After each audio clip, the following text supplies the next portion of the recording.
మా latest videos కోసం మా ఈ తెలుగు న్యూస్ ఛానల్ సబ్స్క్రైబ్ చేసి గంట సింబల్ యాక్టివేట్ చేసుకోండి. రేపు ఆషాఢ సంకటహర చతుర్థి, పైగా సోమవారం. ఇది పరమ పవిత్రమైన రోజు, వినాయకుడికి ఎంతో ఇష్టమైన రోజు. అయితే ఈరోజు ఇంట్లో ఆడవారు గుర్తుపెట్టుకొని ఈ కూరను వండితే చాలు, తింటే చాలు, వద్దన్న ధనం వస్తూనే ఉంటుంది, కష్టాలన్నీ కూడా పోతాయి, కోటి జన్మల పుణ్యం వస్తుంది, విఘ్నేశ్వరుడి అనుగ్రహం కలుగుతుంది, కోటీశ్వరులుగా మారిపోతారు, కోటి జన్మల పుణ్యం వస్తుంది. అంతేకాదు ఈరోజు ఈ కూరను తినటం వలన గణపతి అనుగ్రహం లభిస్తుంది, శరీరంలోని నెగిటివ్ ఎనర్జీ దోషాలు పోతాయి, గ్రహాలు అనుకూలంగా మారుతాయి, మీ జాతకం అద్భుతంగా మారిపోతుంది, ధన సమస్యలు పోతాయి, విపరీత ధనలాభం కలుగుతుంది, వద్దన్న ధనం వస్తూనే ఉంటుంది. మరి ఇంతకీ ఈ సంకటహర చతుర్థి రోజున ఏ కూరను వండాలి, ఏ కూరను తప్పనిసరిగా తినాలి అనే విషయాన్ని ఇప్పుడు మనం ఈ వీడియోలో వివరంగా తెలుసుకుందాము. ఫ్రెండ్స్, ఫస్ట్ అయితే కామెంట్ బాక్స్లో ఓం శ్రీ మహాగణపతియే నమః అని కామెంట్ చేయండి. అలాగే ఈ వీడియోకి ఒక లైక్ కొట్టండి, మన ఛానల్ని కూడా సబ్స్క్రైబ్ చేసుకొని మాకు సపోర్ట్ చేయండి. రోజు ఉదయం మరియు సాయంత్రం తులసి కోటకు నీటిని సమర్పించి ఒక నమస్కారం చేసుకుంటే చాలు, కష్టాలు పోతాయి, లక్ష్మీదేవి అనుగ్రహం కలుగుతుంది. అంతేకాదు ఈ సంకటహర చతుర్థి రోజు నీలిరంగు దుస్తులు ధరించకూడదు. ఈరోజు పసుపు లేదా ఆకుపచ్చ రంగులో ఉండే దుస్తులు ధరిస్తే చాలా మంచిది. ఈరోజు ఏ సమయంలో అయినా ఆవు కనిపిస్తే ఆ ఆవుకు బీరకాయను కానీ లేదా అరటి పండును కానీ ఆహారంగా పెట్టండి. అలా పెడితే విఘ్నేశ్వరుడి అనుగ్రహం కలుగుతుంది, ఆటంకాలు తొలగిపోతాయి. దేవతలందరిలో తొలి పూజ అందుకునేది వినాయకుడు. పూజ శుభకార్యం ఏదైనా సరే ముందుగా వినాయకుడిని పూజించిన తర్వాత మిగతా పూజ మొదలు పెడతారు. మానవుల కష్టాల నుండి గట్టెక్కించేది సంకటహర చతుర్థి వ్రతం. గణపతికి అత్యంత ప్రీతిపాత్రమైన తిథులలో ప్రధానమైనది చవితి తిథి. అయితే ఈ చవితి లేదా చతుర్థి పూజను 2 రకములుగా ఆచరిస్తారు. మొదటిది వరద చతుర్థి, రెండవది సంకష్టహర చతుర్థి. అమావాస్య తర్వాత వచ్చే చతుర్థి రోజున చేసే వ్రతమును వరద చతుర్థి అని, పౌర్ణమి తర్వాత వచ్చే చతుర్థి రోజున చేసే వ్రతమును సంకష్టహర చతుర్థి లేదా సంకటహర చతుర్థి వ్రతం అంటారు. ఇందులో వరద చతుర్థిని వినాయక వ్రతంగా వినాయక చవితి రోజున ఆచరిస్తారు. సంకటములను తొలగించేది సంకటహర చతుర్థి. సంకటహర చతుర్థి రోజున వినాయకుడిని పూజించటం వల్ల సకల కోరికలు నెరవేరుతాయి. అందరికీ వినాయకుడి మొదటి ఆరాధ్య దైవంగా ఉంటాడు. రేపు సంకష్టహర చవితి వస్తోంది. ఈ రోజున వినాయకుడికి అభిషేకాలు చేయించి ఉండ్రాళ్ళు, శనగలు నైవేద్యంగా సమర్పిస్తే ఈతి బాధలు, ఆర్థిక ఇబ్బందులు తొలగిపోతాయి. నానబెట్టిన శనగలకు బెల్లాన్ని పట్టించి ఆవుకు తినిపించాలి.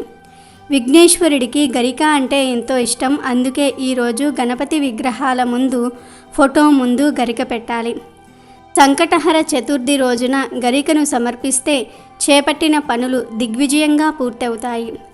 వినాయకుడికి గరిక ఆకును నివేదించటం విశేషం. ఈరోజు లేతగా ఉండే గరిక పోచలు 3 అంగుళాలకు మించకుండా ఆరోగ్యకరమైన వాటిని వినాయకుడికి అష్టోత్తర నామాలు చెప్తూ నివేదిస్తారు.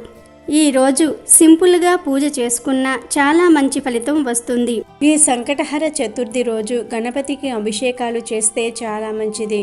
మీ ఇంట్లో చిన్న గణపతి విగ్రహం ఉంటే పాలతో అభిషేకం చేయండి, సర్వ సంపదలు కలుగుతాయి. పెరుగుతో అభిషేకం చేయండి, అనారోగ్య సమస్యలన్నీ కూడా తొలగిపోతాయి. ఏ పని అయినా సరే విఘ్నాలు లేకుండా జరగాలంటే తేనెతో అభిషేకం చేయండి. మనశ్శాంతి కలగాలంటే పంచదార కలిపిన నీళ్లతో అభిషేకం చేయండి. మీ పనులు సకాలంలో టైంకి పూర్తవ్వాలంటే కొబ్బరి నీళ్లతో అభిషేకం చేయండి. మీరు పోగొట్టుకున్న డబ్బు కానీ బంగారం కానీ తొందరగా లభించాలంటే అరటి పండ్ల గుజ్జుతో అభిషేకం చేయండి. ఇలా సంకటహర చతుర్థి సందర్భంగా రకరకాల ద్రవ్యాలతో మీ ఇంట్లో చిన్న గణపతి విగ్రహానికి అభిషేకం చేయండి. ఇంట్లో విగ్రహం లేకపోతే దేవాలయానికి వెళ్ళి మీ సమస్యను బట్టి అభిషేకం చేయించుకోండి. శత్రు బాధలు ఎక్కువ ఉన్నవారు మాత్రం ఇంట్లో గణపతి ఫోటోకు అయినా సరే సంకటహర చతుర్థి సందర్భంగా ఎర్రటి మందార పూలతో పూజ చేయండి. దానిమ్మ పండు గింజలు నైవేద్యంగా సమర్పించండి. మందార పువ్వులు సమర్పించి దానిమ్మ పండు గింజలు నైవేద్యం పెడితే మీకు శత్రుబాధలు ఉండవు.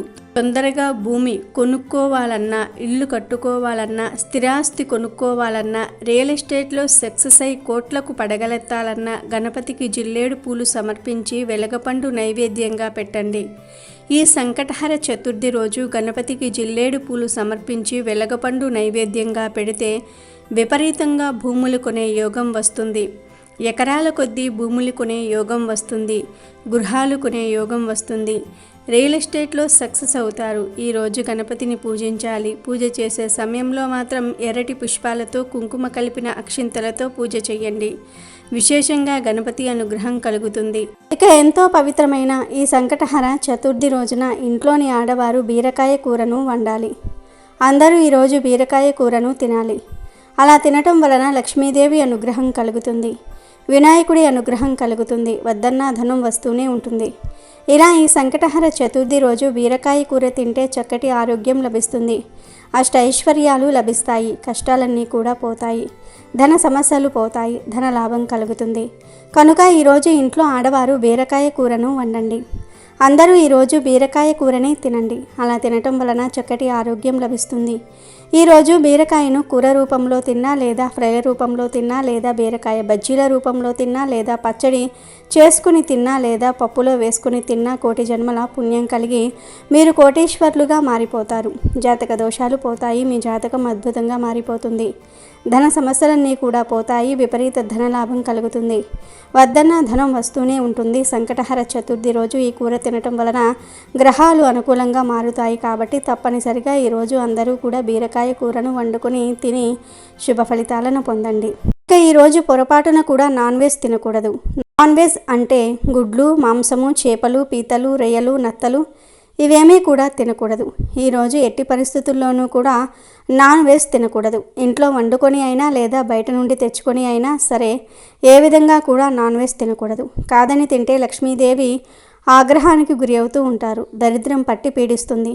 నూడిల్స్, పిజ్జాలు, బర్గర్లు, నాన్ వెజ్ కలిసిన ఫ్రైడ్ రైస్లు, మంచూరియాలు, ఎగ్ బజ్జీలు, chicken wings, chicken pakodi, momos, chicken curry, chicken fry, chicken leg పీసులు, చికెన్ బిర్యానీలు ఇలా ఏ విధమైన నాన్ వెజ్ ఈరోజు తినకూడదు. గుడ్డు కూడా నాన్ వెజ్ కనుక గుడ్డు కలిపినవి కూడా ఈరోజు తినకూడదు. కాదని ఈరోజు మాంసాహారం తింటే మాత్రం లక్ష్మీదేవి ఇంట్లో నుంచి వెళ్ళిపోతుంది. దరిద్రం పడుతుంది. చేతిలో ధనం నిలవదు. మహాపాపం తగులుతుంది.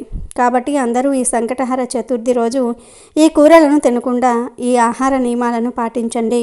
జాగ్రత్తగా ఉండండి. ఇక ఈ సంకటహర చతుర్థి రోజు స్నానం చేసే నీటిలో గరికను కానీ, 5 నేరేడు ఆకులను కానీ, 5 వేప ఆకులను కానీ ఈ మూడిటిల్లో ఏదో ఒకటి వేసుకుని స్నానం చేస్తే చాలు. విఘ్నేశ్వరుడి అనుగ్రహంతో సకల శుభాలు కలుగుతాయి. ఇలా స్నానం చేయటం వలన 1 నిమిషంలో కష్టాలు, బాధలు, సమస్యలు పోతాయి. గణపతి అనుగ్రహంతో కుబేరులుగా మారిపోతారు. ఈరోజు ఇలా స్నానం చేస్తే జన్మల పాపాలు, దరిద్రము ఆ నీటి ద్వారా పోతాయి. కోటి జన్మల పుణ్యం వస్తుంది. ప్రతి నెల పౌర్ణమి వెళ్ళిన 3-4 రోజుల్లో సంకటహర చతుర్థి వస్తుంది. ఈ సంకటహర చతుర్థి అంటే గణపతికి ఎంతో ఇష్టం. ఈరోజు గణపతిని ఆరాధించటం వలన సంకటాలన్నీ కూడా పోతాయి. ఆటంకాలు పోతాయి. కష్టాలు పోతాయి. ఈ సంకటహర చతుర్థి అన్న పేరులోనే ఉంది సంకటాలను హరించే చతుర్థి అని. కనుక ఈరోజు భక్తిగా గణపతిని పూజిస్తే ఎలాంటి కష్టాలైనా సరే తొలగిపోతాయి. బ్రహ్మదేవునికి మొదట సృష్టి చేసేటప్పుడు అనేక ఆటంకాలు ఏర్పడ్డాయి. అసలు సృష్టి ఎలా చేయాలో బ్రహ్మకు తెలియలేదు. దాంతో బ్రహ్మ ముక్కు పెట్టాల్సిన చోట చెవి, చెవి పెట్టాల్సిన చోట ముక్కు పెట్టేవాడు. బ్రహ్మ సృష్టి ప్రారంభించిన 1000 సంవత్సరాల వరకు సృష్టిలో ఆటంకాలు ఎదురయ్యాయి. అప్పుడు బ్రహ్మ తపస్సు చేశాడు. అలా 1000 సంవత్సరాలు బ్రహ్మ తపస్సు చేయగా ఒక్కసారిగా వక్రతుండ గణపతి ఒక కృష్ణపక్ష చతుర్దశి రోజు కనిపించాడు. ఆ గణపతి బ్రహ్మ సృష్టిలో ఏర్పడిన వక్రాలను తొలగించాడు. అందుకే ఆయనకు వక్రతుండ గణపతి అని పేరు వచ్చింది. గణపతి ఆది నుండి ఉన్న దేవుడు. బ్రహ్మదేవుడంతటి వాడి ఆటంకాలనే తొలగించిన గణపతికి మన ఇబ్బందులు ఒక లెక్క కాదు. కనుక సంకటహర చతుర్థి రోజు ఆటంకాలు ఉన్నాయి, కష్టాలు ఉన్నాయి అని బాధపడేవారు ఇంట్లో గణపతిని పూజించుకుంటే ఆ కష్టాలన్నీ కూడా పోతాయి. ఇంట్లో పూజ చేయటం కుదరని వారు గణపతి ఆలయానికి వెళ్ళినా కూడా మంచి శుభ ఫలితాలు. ఈ రోజున ఉపవాసం ఉండి వినాయకుడిని పూజిస్తారు. రోజంతా ఉపవాసం ఉండి రాత్రిపూట చంద్రుణ్ణి పూజించి నైవేద్యాలను సమర్పిస్తారు. దీంతో ఈ ఉపవాసం పూర్తవుతుంది. ఈ ఉపవాసంలో చంద్రుని ఆరాధన ముఖ్యం. అది లేకుండా ఉపవాసం పూర్తి కాదు. వినాయకుడు అంటే పరిపూర్ణతకు ప్రత్యక్ష స్వరూపంగా చెప్పబడినది. వినాయకుడు తన భక్తుల జీవితాలలో అవాంతరాలను తొలగించటమే కాకుండా సరైన మార్గంలో పయనించుటకు మార్గనిర్దేశ చేయగలిగిన వాడని భక్తుల ప్రగాఢ విశ్వాసం. వినాయకుడిని ఇద్దరు భార్యలు సిద్ధి, బుద్ధి ఉన్నారు. బుద్ధిని రీతిగా కూడా కొందరు పిలుస్తూ ఉంటారు. ఇక్కడ బుద్ధి శ్రేయస్సును సూచిస్తే సిద్ధి విజయాన్ని సూచిస్తుంది. వినాయకునికి శుభ, లభ అనే ఇద్దరు కొడుకులు కూడా ఉన్నారు. ఇక్కడ రిధి సంతానమైన శుభుడు మంచికి పేరు ప్రఖ్యాతలకు చిహ్నంగా సూచింపబడితే సిద్ధి కుమారుడైన లభుడు లాభానికి చిహ్నంగా ఉంటారు. అందుచేతనే ఒక్క వినాయకుడిని పూజిస్తే అన్నింటా విజయములు పొందవచ్చునని భక్తుల ప్రగాఢ విశ్వాసము. తద్వారా ఎటువంటి కార్యాన్ని చేపట్టినా మొదట వినాయకుని పూజ చేయటం హిందువుల ఆనవాయితీగా ఉంది.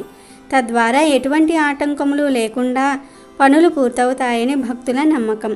అటువంటి వినాయకుడికి సంకటహర చతుర్థి అంటే ఎంతో ఇష్టం. నిజానికి ఈరోజు ఏం చేసినా చెయ్యకపోయినా ఒక వ్యక్తి లేదా ఒక జీవిని ఆనందింపచేస్తే చాలు గణపతి ప్రసన్నమవుతాడు అని పండితులు చెప్తూ ఉన్నారు. ఎందుకంటే గణపతి ఆనందానికి కారకుడు. మీరు ఏ జీవినైనా ఆనందింపబరిస్తే గణపతి మీకు ఆనందాన్ని కలుగజేస్తాడు. ఈరోజు అవసరంలో ఉన్న వారికి హెల్ప్ చేయాలి. మూగ జీవాలకు ఏదో ఒక ఆహారం పెట్టాలి. ఆవులు, కుక్కలు, కాకులకు ఆహారం పెడితే చాలా మంచిది. అలాగే ఈరోజు రాత్రి చంద్రుడు వచ్చిన తర్వాత ఆ చంద్రుడి వెలుగులో కొన్ని పాలల్లో బెల్లం వేసి పెట్టండి. కొంత సమయం తర్వాత ఆ పాలను తీసి తాగేయండి.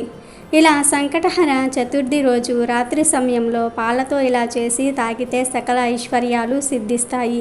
చక్కటి ఆరోగ్యం లభిస్తుంది. విఘ్నేశ్వరుడి అనుగ్రహం కలుగుతుంది. ఇంకా ఇలాంటి అద్భుతమైన రోజు ఎవరైతే భరించలేని ఆర్థిక సమస్యలతో ఇబ్బంది పడుతూ ఉన్నారో వాళ్ళు ఈరోజు ఉదయం లేచి శుభ్రంగా స్నానం చేసుకొని గరికతో గణేశుణ్ణి పూజించుకోవాలి. రాత్రి నిద్రపోయే ముందు ఈ గరికను తీసి తలదిండు కింద పెట్టుకొని పడుకోవాలి. ఇలా చేస్తే మీకు ఉన్న సమస్యలన్నీ కూడా తీరిపోతాయి. మీకు లక్ష్మీ కటాక్షం సిద్ధిస్తుంది. కావున మీరు కూడా సంకటహర చతుర్థి రోజు గరికతో ఈ చిన్న పరిహారం పాటించి లక్ష్మీ కటాక్షాన్ని, గణపతి అనుగ్రహాన్ని పొంది సంతోషంగా జీవించండి. ఇక వినాయకుడికి ఎంతో ఇష్టమైన ఈ సంకటహర చతుర్థి రోజున వేప ఆకులతో ఒక పరిహారం చేస్తే చాలు 60 నిమిషాలలో మీ జీవితం మారిపోతుందని శాస్త్ర పండితులు చెప్తూ ఉన్నారు. అసలేం చేయాలి అంటే ఏమీ లేదు. సంకటహర చతుర్థి రోజున ఉదయాన్నే 2 రెమ్మల వేప ఆకులను కోసి తెచ్చుకోండి. వేప ఆకులకు మన కష్టాలను తొలగించి మన జీవితాన్ని అద్భుతంగా మార్చేసే శక్తులు ఉన్నాయి కనుక వేప ఆకులను తెచ్చుకోండి. తర్వాత ఆ వేప ఆకులను ఒక రాగి ప్లేట్లో కానీ ఇత్తడి ప్లేట్లో కానీ వేయండి. స్టీల్ ప్లేట్లో మాత్రం వేయవద్దు. ఇలా ఆకులను ప్లేట్లో వేసిన తర్వాత ఆ ప్లేట్ను తీసుకొని వెళ్ళి పూజ గదిలో గణపతి ఫోటో ముందు పెట్టండి. ఫోటో ముందు పెట్టే ముందు కొన్ని పసుపు నీళ్లను వేప ఆకుల మీద చల్లి ఆ తర్వాత ప్లేట్ను గణపతి ఫోటో ముందు పెట్టండి. ఇలా పెట్టిన తర్వాత చక్కగా ఒక ప్రమిదను తీసుకుని దానిని వేప ఆకుల మీద పెట్టండి. ఆ ప్రమిదలో కొబ్బరి నూనెను పోయండి.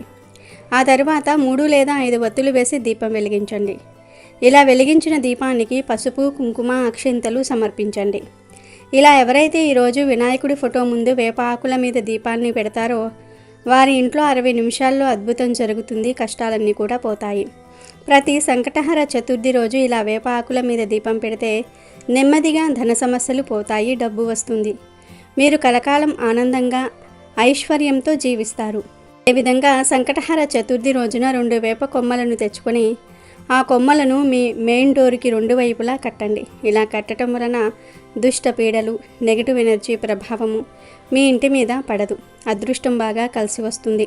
సంకటహర చతుర్థి రోజు వేప ఆకుల మీద దీపం వెలిగించారు.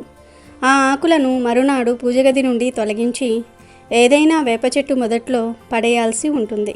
సంకటహర చతుర్థి రోజు వేప ఆకులతో ఈ 2 పనులు చేస్తే ఖచ్చితమైన శుభ ఫలితాలు కలుగుతాయి. కనుక మీరు కూడా సంకటహర చతుర్థి రోజున వేప ఆకులతో ఈ పరిహారాలు చేసి శుభ ఫలితాలను పొందండి. మనుషుల కష్టాల నుండి గట్టెక్కించేది సంకటహర చతుర్థి వ్రతం. విఘ్నాలను తొలగించే గణపతికి అత్యంత ప్రీతిపాత్రమైన తిథులలో ప్రధానమైనది చవితి తిథి. అయితే ఈ చవితి లేదా చతుర్థి పూజను 2 రకాలుగా ఆచరిస్తూ ఉంటారు. మొదటిది వరద చతుర్థి, రెండవది సంకష్టహర చతుర్థి. అమావాస్య తర్వాత వచ్చే చతుర్దశి రోజున చేసే వ్రతమును వరద చతుర్థి అని, పౌర్ణమి తర్వాత వచ్చే చతుర్థి రోజున చేసే వ్రతమును సంకష్టహర చతుర్థి అని లేదా సంకటహర చతుర్థి వ్రతం అంటారు. ఇందులో వరద చతుర్థిని వినాయక వ్రతంగా వినాయక చవితి రోజున ఆచరిస్తారు. సంకటములను తొలగించే సంకటహర చతుర్థి వ్రతమును మాత్రం ఆలంబనగా ఆచరిస్తూ ఉంటారు. పౌర్ణమి తర్వాత వచ్చే చవితిని సంకటహర చతుర్థి అని పిలుస్తూ ఉంటారు. ఆ రోజు గనుక వినాయకుణ్ణి పూజిస్తే ఎలాంటి గ్రహదోషాలైనా తీరిపోతాయి. పెళ్లి కాకపోవటం, పిల్లలు లేకపోవటం లాంటి కష్టాలు తొలగిపోతాయి. ఆర్థిక సమస్యలన్నీ దూరమైపోతాయి. సంకష్టహర చతుర్థి ఎంతో పవిత్రమైన రోజు. ఈ సంకష్టహర చతుర్థి వ్రతాన్ని ఆచరించి పార్వతీదేవి ఎన్నో శుభ ఫలితాలను పొందినట్లు పురాణాలు చెప్తూ ఉన్నాయి. అంతేకాదు అగస్త్య మహర్షి 7 సముద్రాలను ఆపోసనం పట్టడానికి గల శక్తిని ఇచ్చింది ఈ వ్రతమే. ధర్మరాజు ఈ వ్రతాన్ని ఆచరించి యుద్ధంలో శత్రువులను సంహరించి రాజ్యాన్ని పొందాడు. అహల్యాదేవి తన శాపాన్ని తొలగించుకున్నాక ఈ వ్రతాన్ని ఆచరించి తన భర్త గౌతమ మహర్షిని చేరింది. ఆంజనేయుడు లంకానగరంలో సీతాదేవిని వెతుకుతూ ఈ వ్రతం చేస్తానని మొక్కుకోగా అశోకవనంలో సీతాదేవిని చూడగలిగాడు. ఈరోజు వ్రతం చేసినా చేయకపోయినా గణపతిని పూజించిన వారి ధర్మార్థ కామ మోక్షాదులు తప్పక నెరవేరుతాయి. హర చతుర్థి రోజున ఉపవాసం ఉండటం కానీ వ్రతం చేయటం కానీ కుదరకపోయినా పర్వాలేదు. ఆ రోజు 4 సార్లు సంకటనాశన గణేశ స్తోత్రాన్ని చదివి దగ్గరలో ఉన్న వినాయకుని గుడికి వెళ్ళినా కూడా ఆ స్వామి ప్రసన్నమవుతాడు. ఈ సంకటహర చతుర్థి రోజు మీరు పూజలు ఉపవాసాలు ఏమీ చేసినా చేయకపోయినా ఒక తమలపాకును తీసుకొని ఆ ఆకులో 2 అరటి పండ్లు పెట్టి వాటిని గణపతి ఫోటో ముందు ఉంచి నమస్కారం చేసుకొని గంట తర్వాత ఆ తమలపాకును అరటి పండ్లను తీసుకొని తినాలి. ఇలా ఈరోజు తమలపాకును లేదా అరటి పండ్లను రెండిటిల్లో ఏదో ఒకటి తింటే గంటలో మీ ఒంట్లో ఉన్న దరిద్రమంతా కూడా పోతుంది. కష్టాలన్నీ కూడా పోతాయి. గణపతి అనుగ్రహం కలుగుతుంది. వద్దన్న ఐశ్వర్యం వస్తుందని శాస్త్ర పండితులు చెప్తూ ఉన్నారు. కాబట్టి ఈ సంకటహర చతుర్థి రోజున ప్రతి ఒక్కరూ కూడా తమలపాకును లేదా అరటి పండ్లను లేదా అరటిపండు తమలపాకు రెండింటినీ కూడా తిని శుభాలను పొందండి. సంకటహర చతుర్థి రోజు విఘ్నేశ్వరుడికి ఏ విధంగా ముడుపు కట్టాలి, ఏ విధంగా ముడుపు కడితే పెద్ద పెద్ద కోరికలైనా సులభంగా తీరిపోతాయో ఈరోజు మనం ఈ వీడియోలో తెలుసుకుందాం. మన జీవితంలో ఎదురవుతున్న ఎలాంటి అడ్డంకులనైనా సరే తొలగించుకునేందుకు, ఎలాంటి సమస్యలను అయినా సరే పరిష్కరించుకునేందుకు వినాయకుడి అనుగ్రహం చాలా అవసరం. అటువంటి వినాయకుడిని ప్రసన్నం చేసుకోవడానికి ఒక విశేషమైన రోజు, అదే సంకటహర చతుర్థి. పౌర్ణమి తర్వాత వచ్చే చవితిని సంకటహర చతుర్థి అని పిలుస్తారు. ఈరోజు వినాయకుడిని పూజిస్తే ఎలాంటి దోషాలైనా తీరిపోతాయి. పెళ్లి కాకపోవటం, పిల్లలు లేకపోవటం ఇలాంటి సమస్యలన్నీ కూడా తొలగిపోతాయని ప్రతీతి. అయితే మీకు ఏమైనా కోరికలు ఉంటే, అంటే ఇల్లు కట్టుకోవాలి, పిల్లలు చదువుకోవాలి, లేదా పిల్లలు చదువులో పాస్ అవ్వాలి, స్థలం కొనుక్కోవాలి, అప్పులు తీరిపోవాలి, పెళ్లి జరగాలి, సంతానం కలగాలి, ఇటువంటి పెద్ద పెద్ద కోరికలు తీరాలంటే గణపతికి ముడుపు కట్టాలి. మరి ఆ ముడుపు ఎలా కట్టాలో చూద్దాం. సంకటహర చతుర్థి రోజు సాయంత్రం లోపు ఎప్పుడైనా సరే ఈ ముడుపు కట్టుకోవచ్చు. ముందుగా స్నానం చేసి పూజ గదిలో ఆసనాన్ని ఏర్పాటు చేసుకుని దాని మీద విఘ్నేశ్వరుణ్ణి ప్రతిష్ఠించి ఎర్రటి పూలతో, ఎర్రటి అక్షింతలతో స్వామివారిని మీకు తోచిన విధంగా ఆరాధించుకోవాలి. స్వామికి నీరాజన హారతి ఇచ్చుకున్న తర్వాత మీరు సంకల్పించుకున్న మీ కోరికను స్వామివారికి విన్నవించుకోవాలి. స్వామి, నాకు ఈ కోరిక ఉంది, నాకు ఎలాంటి విఘ్నాలు లేకుండా అన్ని విఘ్నాలను తొలగించి నా కోరికను తీర్చు తండ్రి.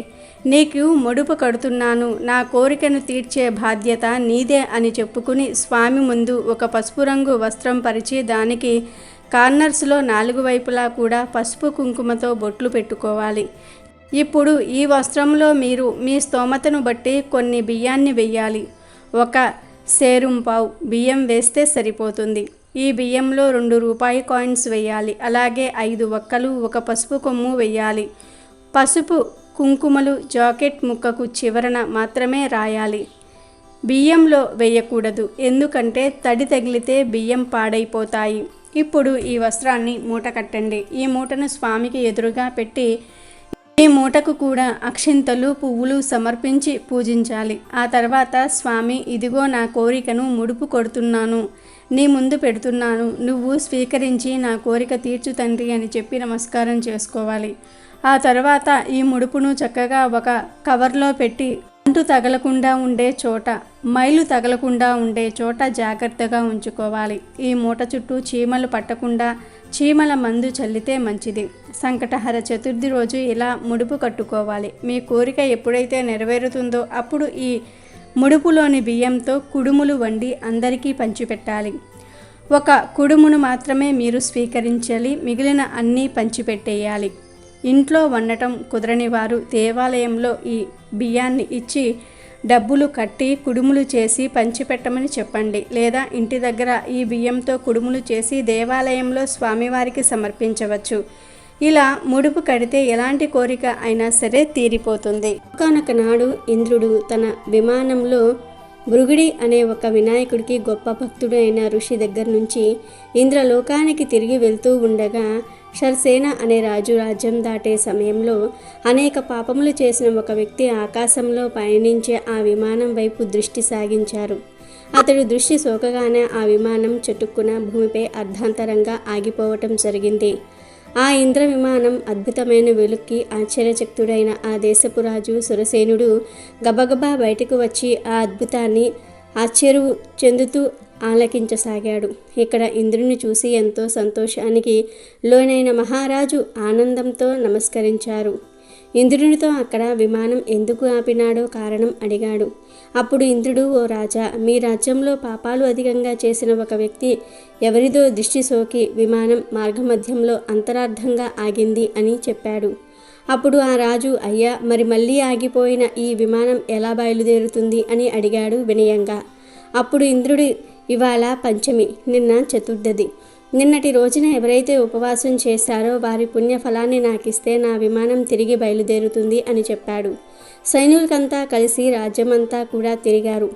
అన్వేషిస్తూ ఒక్కరైనా సరే నిన్నటి రోజున ఉపవాసం చేసిన వారు కనబడతారా అని. కానీ దురదృష్టవశాత్తు అలా ఎవ్వరూ నిన్నటి రోజున ఉపవాసం చేసిన వారు దొరకలేదు. అదే సమయంలో కొందరు సైనికుల దృష్టిలో ఒక గణేష దూత వచ్చి మరణించిన స్త్రీ మృతదేహాన్ని తీసుకువెళ్ళటం కనపడింది. సైనికులు వెంటనే ఎంతో పాపాత్మురాయిలైన ఈ స్త్రీని ఎందుకు గణేష లోకానికి తీసుకువెళ్తున్నారని ప్రశ్నించారు.